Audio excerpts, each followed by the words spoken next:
At sa lahat po ng tiga Mandaluyong, hindi ko alam na may karagatan pa dito, nagmistulang dagat ng tao. Etong Mandaluyong. Pare, nagkamali tayo ng petsa.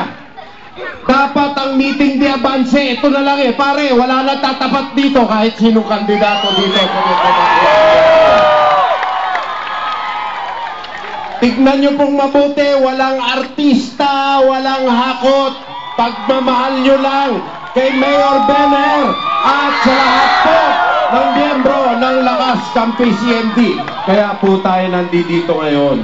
At ngayong gabi, dahil po sa pinakita ninyo po sa akin, ako po ay nangangako na uunahin natin ang Mandaluyong sa development kasabay ni Mayor Benher.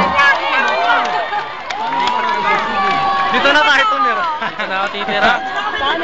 Alam nyo po, ang isa pang pasasalamat ko kay Pare Benher.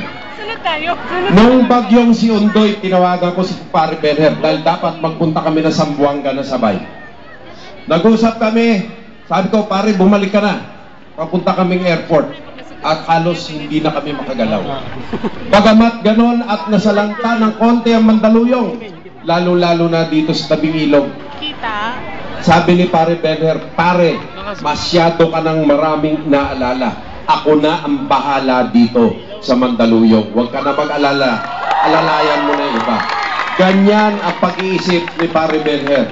Yung kapakanan na nakararami, yan po ang inuuna nitong aking kumpare. At yan, hindi lang dapat puriin. Gagawin kong gabay ang pagmamahal ni Benher Abalos sa mga tiga Mandaluyong. Yan po gagawin natin gabay sa pagsisilbi.